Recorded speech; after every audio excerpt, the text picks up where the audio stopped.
Hello everyone and welcome back to the Lions Den. Today we have a prediction slash preview video for UFC 285, the return of Johnny Bones Jones against who many think is a great heavyweight and a great contender. Obviously we saw how he got on against Ngannou, but he's come back with fighting vengeance, so we're in for a good card, I think.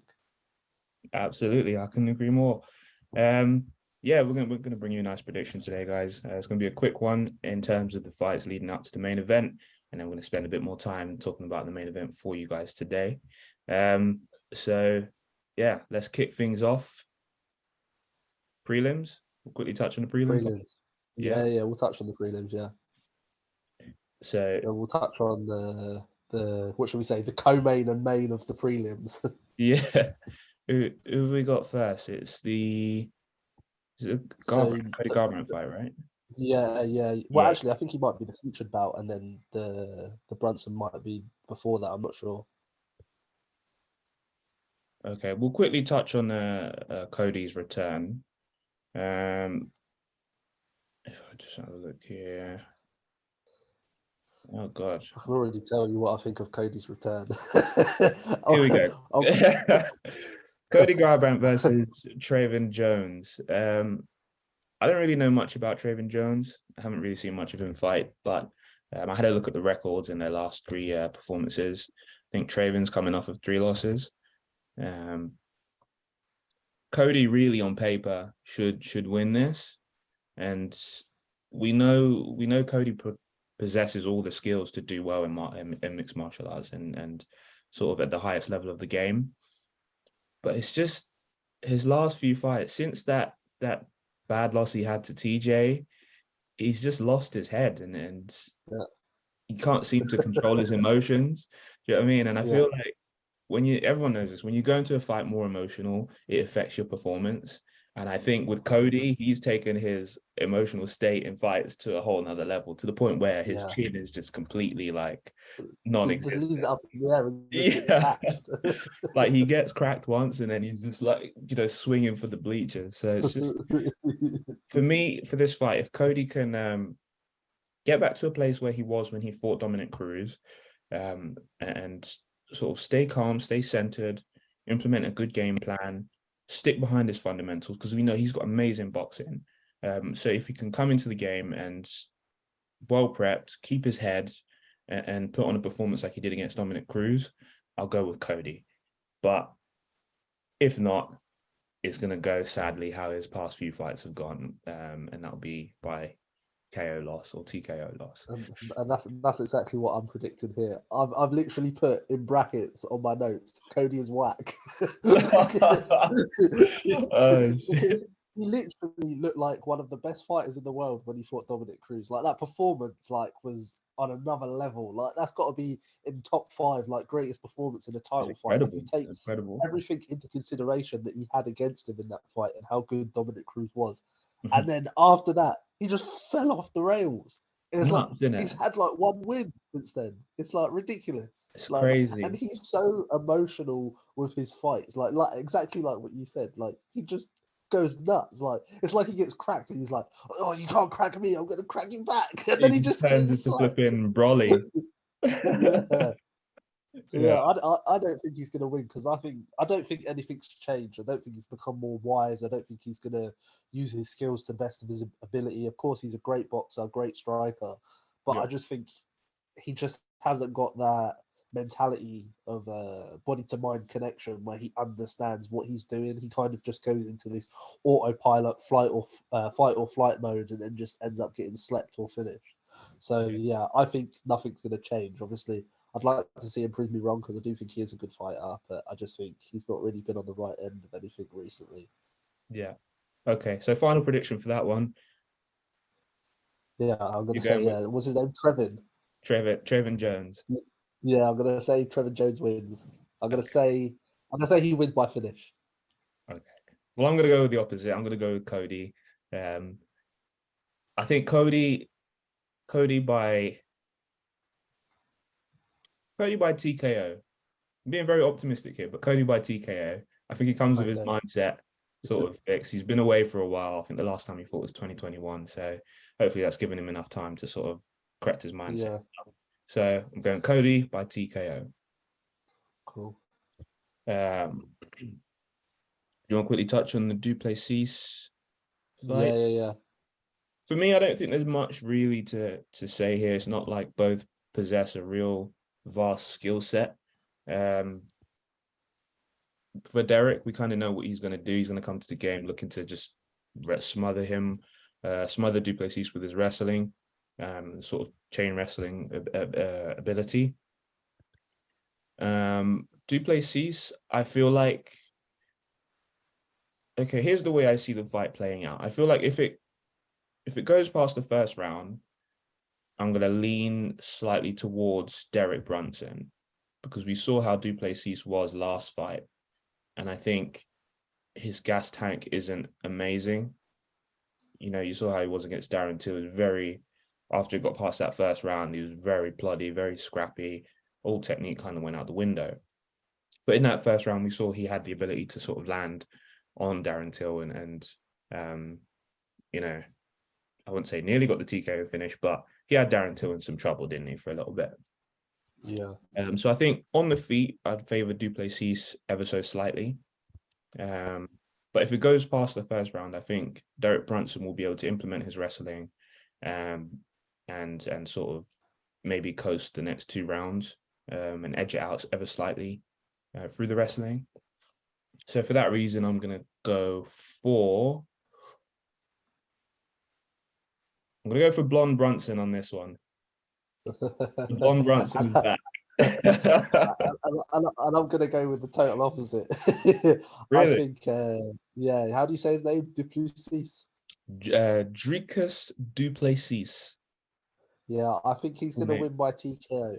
I think he's going to win by TKO purely on the basis I feel like Brunson is a great fighter, but when it comes to the fights where he's going to get closer to the title, you know, when he has that fight, and then if he wins the next one, then he might be in line for a title shot. I feel like he always falls short. And I feel like that's going to be the same case here. I just think he's going to fall a little bit too short. I think he'll come in and he'll probably look good in the first round, but I think he'll probably get stopped in the second round, is my opinion. Good shout. And not to mention, I forgot to mention as well, obviously Duplessis is on a nice win streak, isn't he? He's on like a good sort of 10-5 win streak or something.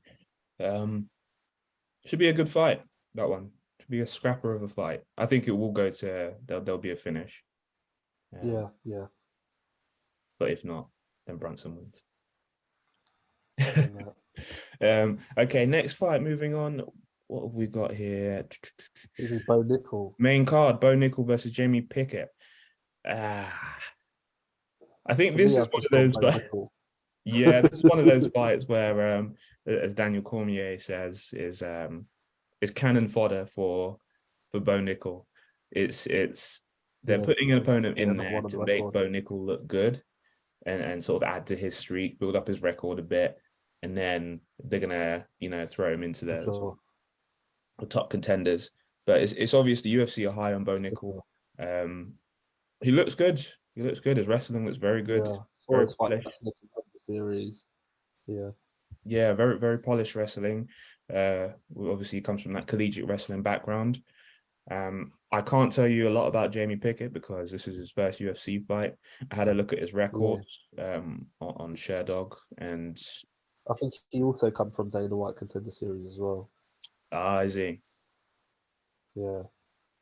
Okay. I mean, his record 13-8. As I said, it looks to me like the UFC have set this fight up as cannon fodder for Bo Nickel. So there's not really much to say about this one. I think it's going to be a clear pick for Bo Nickel from me. If you're betting on the fight, bet on Bo Nickel. That's what I'm going to say. Do not I think bet. So. I'll put my sub as well. I reckon he'll win by sub. You reckon? Yeah. I mean, I don't know what the other guy's chin's like, but there's a possible KO or TKO possibility in there because we know Bo Nickel's got hands as well. Yeah. Bo Nickel, unanimous from us, right? Yeah, for sure. Cool. Moving on to the next fight. This one for me is potential fight of the night contender. Mateusz Gamrot versus Jalen Turner. This one for me is very, very difficult to predict.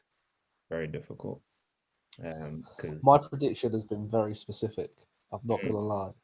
Like I've called the method of submission for the victor. really, from who?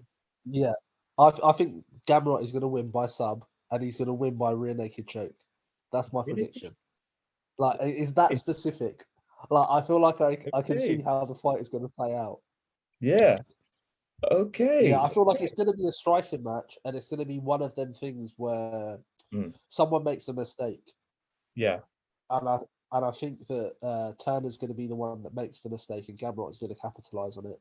So Mhm. Gamrot's got quite a good record in terms of his striking is very good, but his ground game is also very good. His submissions, I think he's had 2 submission finishes like within his past 5 fights. But Yeah. with this fight, I think he's going to win by submission, just purely based on. I think he's very underrated.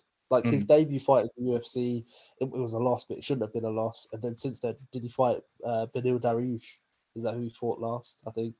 He fought Saryukian. He beat Saryukian, right? I can't remember who his first. I think he's had 3 fights in the UFC so far, hasn't he? Yeah. Yeah, I'm sure. I'm I sure. think the first fight he lost, but it was very close. But he shouldn't have lost that fight. The second fight, I think he won, and then he fought Dariush, and I think he lost. Well, obviously he lost if he fought Dariush. Yeah, he lost. I thought he was going to win that Dariush fight quite decisively. Um, Yeah. just looking here. Oh no, he's been in the UFC. He had a few fights. About 5 fights in the UFC. Oh, he's had Yeah, you 5 were right fights about his now. first fight. He lost his first fight Yeah. against Kutediladze, or whatever his name is. And then he beat Scott Halsman, Jeremy Stevens, Carlos Diego. And then the fight where my eyes were sort of where I was introduced to Gamrot was the Saryukian fight. I didn't really know much about him before that. Okay. Then obviously we got to see his skills against Saryukian, and we know how good Yeah. Saryukian is. And I was Yeah. so fucking impressed. Like his wrestling ability, his scrambling ability, his striking's good as well. He's very quick, very agile. Um, he's a good fighter, a very good, well-rounded fighter. And I did Yeah. favor him to beat Benil Dariush, but fair play Yeah. to Dariush. We also didn't know how good Dariush is, man. He's For sure, for he's very sure. good. See, Gamrot was on my radar quite early, purely because someone that I know I'm friends with, he used to train in the same gym as him back in Yeah, Poland. oh, So nice. when he saw that he was making his UFC debut, he was like, "No way!" He was like, "I used to train at the same gym as him." Yeah. And then obviously I've kept an eye on him since, and I thought, this guy seems quite good. I know he was really good in KSW as well. I think he was lightweight champ and featherweight champ at one point. I think. Mm. Nice. Yeah, no, he's a very good fighter. A lot of hype behind him as well. Um, in terms of his opponent, I know Jalen Turner, he's sort of making a name for himself as well at the minute. And I think his last few fights, bro, he's 6'3" in the lightweight division. That's unheard That's of. mental. What the Yeah. fuck? That's mental. Jesus Christ. That's like John Jones fighting at welterweight, 6 foot. Yeah, that is quite bad. It'll be interesting because Gamrot's probably not fought someone that height. Yeah, yeah. The reach advantage. So 77-inch reach for Jalen Turner, and 70-inch reach for Gamrot. That's gonna be ooh, that's gonna be a difficult task for him for sure. For sure. I think Gamrot's best path to victory in this fight is going to be through the wrestling. And as you say, get a submission on him. He's got very long limbs, so it will be easy, well, I say easier for Gamrot to sort of That's something. implement a submission game and lock onto one of the, his arm or neck or whatever. So I think I'm going to agree with you. Although it's going to be a very difficult task, Jalen Turner is very good. He's on the win streak at the minute. I'm gonna go with also Mateusz Gamrot by submission victory. Hey. Don't be surprised if Jalen Turner wins by Wins by decision. TK or something. Yeah, don't be surprised if Turner wins. It's a close fight. If you're betting, don't take any betting advice from us. That's what I'm going to say. Just do your own thing. That's okay. Cool. Next up coming Jeff next Neal coming up on the main card is Jeff versus Neal. Rakhmonov. Oh, that's another good fight, man. It's another good fight. How long do you have left, by the way? 2 minutes. Yeah, it's cool. We'll carry on going. We'll carry on going. Okay. So yeah, Jeff Neal versus Shafkat. Was it Jeff Neal Hands of Steel? What's that? Isn't his nickname Hands of Steel, Jeff Neal? Is it? Well, bloody hell, I think he's got hands of steel. He managed to finish flipping Vicente Luque. And no one Yeah, finishes I know. Vicente Luque. So he must have flipping reinforced steel knuckles. But yeah, if you kick things off, what would you think? What do you think of this fight? I've gone straight in that Rakhmonov will win by submission. I do think Jeff Neal is a strong opponent, but just based on the fact that Rakhmonov is undefeated and the way that he's looked in all of his fights that I've watched, he's been very dominant in his fights. It's not like they've been. He's not like he's struggled or it's been difficult or he's had his back against the wall and stuff like that. I feel like he has managed to pull out a lot in those fights, if that makes sense. Like I feel like he's shown his cards, he shows what he's capable of. But I feel like he's never been put in a position where his back's against the wall and he has to show all of his cards. He's only shown maybe 3 out of let's say his 5 cards that he has to use. I Mm-hmm. feel like he's gonna come into the fight, it will stay standing up for a while, but I think Jeff Neal will, I think the pressure might get to Jeff Neal. I feel like you're fighting an undefeated prospect. If you win, you're probably going to be only 1 fight away from a title fight. So I feel like Rakhmonov's going to win by submission just purely on the basis that he's undefeated already. And I feel like he hasn't obviously fought as many people as Jeff Neal, like in terms of name wise, but I still think he'll win the fight. Awesome. I mean, I agree in the sense that it's a big test for both men. It's kind of a make or break fight for both fighters. Well, not so much Rakhmonov because he's a bit younger, but for Rakhmonov, this is his first big test and a chance to really prove, okay, I belong at the top of the division.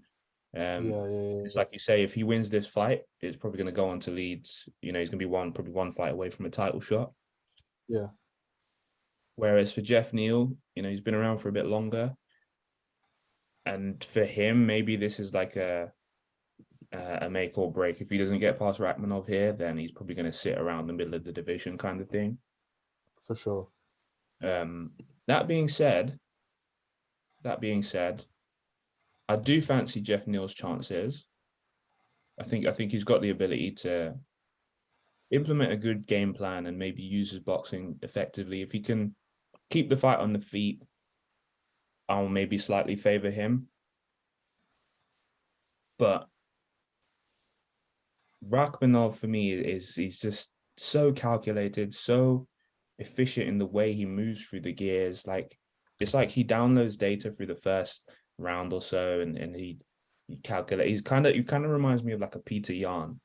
It's like he's prodding at you, Downloads and then reads, yeah. Makes getting all kinds of adjustments in the different fight. reads, different looks, and then once he sussed you out, it's just like he turns into the fucking Terminator, and he's just like he just executes his game plan so well, and it's just like Yeah. he goes. I For think all the sure. fights have ended by finishes, right? Yeah. 100% finish for 8 by submission and 8 by TKO. Okay. That's nuts. So that's what I'm saying. I feel like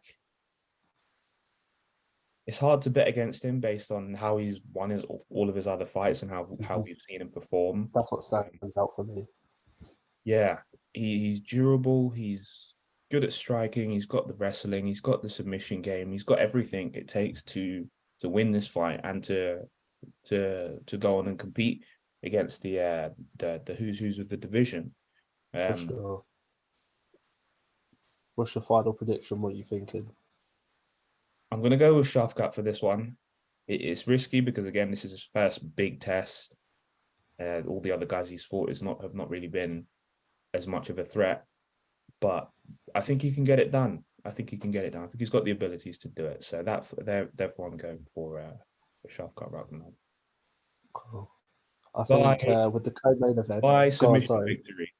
by submission. Submission victory. Okay, so we both picked some. Yeah, cool. Yeah. I think the co-main event. I don't think there's much to touch on. I think Shevchenko wins in whatever way she wants, just like she does with every other opponent. I think her only test that she's had so far was her last opponent, Talia Santos. I think that was the only fight where it's been marginally close. I think the only person that gives her trouble is Nunes or maybe Talia Santos in a rematch. But other than that, I think Shevchenko wins in dominating fashion. Whether she wants to win striking or whether she wants to win by submission, ground or pound, doesn't matter. I just think Shevchenko wins wherever the fight goes. Yeah, I agree. I think one thing for me though is Valentina's not getting any younger. And it's like, are we going to see, at some point, are we going to see a slight dip in her performance and these younger athletes and contenders sort of catch up to her? Yeah. I think it's imminent. I feel like it's imminent, but I don't feel like Alexa Grasso is the one to do it yet. I don't think she's going to be the one to beat her. I feel like if it's going to be anyone, it's going to be Erin Blanchard. You reckon? I was like, yeah, she looked really good. But that's a conversation for another time. This fight, I think, will go very decisively to Shevchenko. I don't think it's her time yet. I don't think her time's up. I think she will win this in dominating fashion, and sort of do whatever she wants. Keep it striking, take her down, ground and pound, submission, whatever. It doesn't matter. It's all over. Yeah, she's gonna get the W, I think. So yeah, for me, Valentina takes this one. Yeah, not too much more to say on that one, really. Yeah. In unity, then we both got the same thought process. Yeah. Now we're on to the big one, the main event. The main event. I've wrote a piece already on this. I've wrote a piece already. So I'll tell you what I've wrote. Yeah, I've heard Jones obviously has the advantage wrestling, but the advantage of striking I would give to Guard. Of course, Jones has the unpredictability and diverse attacks, but I think has the Guard has the more dangerous striking. I want to say against the grain, I want to say Guard by TKO, but I'm not going to say that. What I'm going to say is Guard is going to win by decision, and I think everyone is buying into John Jones is back. John Jones is dominator. John He Jones is is the back, bro. GOAT. John That's Jones the is this. GOAT. John Jones is that. And I agree with all of this. But Yeah. John Jones hasn't fought in 3 years. John Jones is fighting at heavyweight. No one's seen John Jones fight as a heavyweight with the extra weight. No one knows what his cardio is going to be like. Like, I get it. He had great cardio at light heavyweight, but heavyweight is a different game. When you've got people that can shut your lights out with one punch, you need to be on the ball. Like, if God is punching him and kicking him, his body stamina is going to decrease, whether he's got the stamina or not got the stamina. Because you can't take being with your back against the wall. And I'm not saying God is just going to push him against the cage and beat him up. I'm not going to say that at all. But I think it's going to become a technical stand-up, and I think you'll definitely see better wrestling defense from God as well. I feel like he's probably focused on that a lot because Jones is probably not going to outstrike him. I'm going to agree to disagree on that one. I think it's possible for Jones to outstrike him. Like, a lot of people are saying, like, okay, Aston's disappeared. A lot of people are saying, like, oh, if the fight stays standing, Garn's going to dominate the striking. He's the better striker, which I do believe is true. He is the better striker. He's the more polished striker. He's the more decorated striker.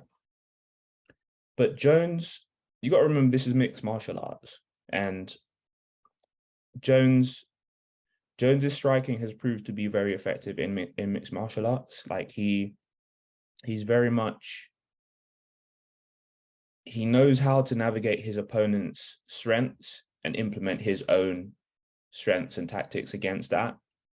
I think the polished striking of Garn will be advantageous in some ways, but if Jones can do what he's done in his against his previous opponents, use those teep kicks, use those kicks to the knee, spinning back kicks. He's got like, I think Jones has more variety to his striking, whereas Garn's is more pretty, more polished, more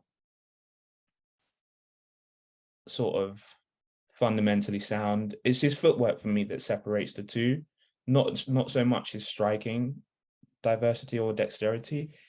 The footwork is what separates the two when it comes to striking prowess. But I think that would be the biggest test for Jones on defeat or on the striking game. The footwork of Gane. How's he going to deal with that? How's he going to stop Gane from moving around so much? How's he going to isolate that movement and set him up for the takedown? Because if he can't slow Gane down, I don't see how he's going to get to the takedown.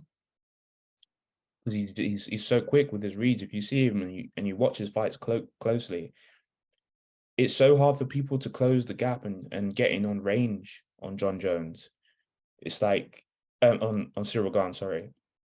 It's like he's always just out of range, or he knows exactly where you're going to be. If you see the Taito Uvasa finish, the way that he evaded that punch from to Ivasa, it's like it was something from the Matrix, bruv.